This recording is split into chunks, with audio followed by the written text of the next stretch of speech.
Halftime, in case you missed it. Coach Locke is in studio with the new edition. Let's hear it, Coach.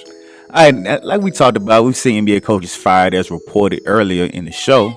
But what may come to a surprise to some is that Teresa Weatherspoon and Becky Hammon are candidates to become NBA head coaches.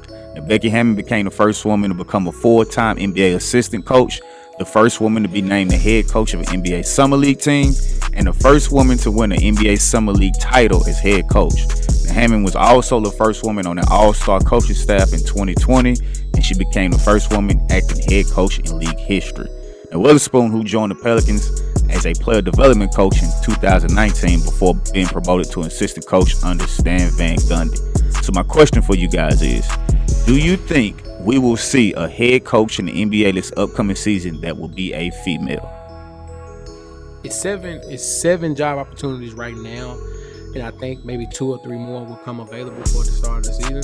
I think if it's going to happen, this is the great year to do it. So I'm going to say yeah. Those are 2 great choices.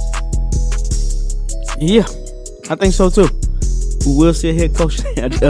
We will see a woman head coach in the NBA this year. Absolutely, 100%. Yeah, I agree.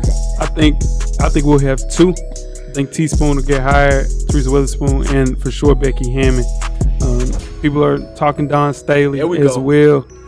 I just don't think that Dawn Stayley leaves the whip that she has in South Carolina to take on a job like Orlando. You know what I'm saying? Like, I just don't. And people will respect Dawn in the locker room. That'll be dope. But I just don't think that she leaves that team that she got, man. It's a crazy team. And she got beasts coming in. And then she got a beast coming in the year after that. So I just can't see her doing that. But if she don't do it now, she stays a little too long, it's over with. Yeah. I think Dawn is content in South Carolina. I don't really think she wants to go to NBA because it's set up perfectly for her. I do think Becky will be the head coach this year. I don't know if Weatherspoon will yet because she doesn't have enough experience on the staff yet. That's the only thing why I don't know if she will get it. But like you mentioned, Jeff, this is the year for both of them to get a head job if it is.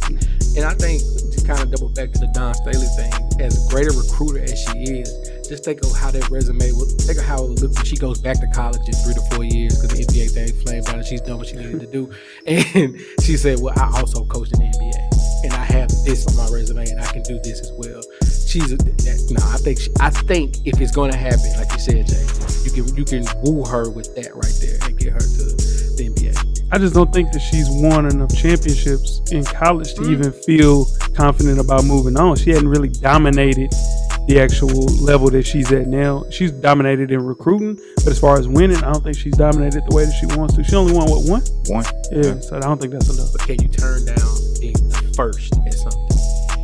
Yeah. Someone gives you the offer to be the first. Yeah, but being the first and then taking the Orlando job? Yeah, well, I mean, you're not getting the Sixer job. Yeah, or the, that's what I'm saying. But there's some jobs out there. Like, dude, the Indiana Pacers is a really good job. That's a good job, man.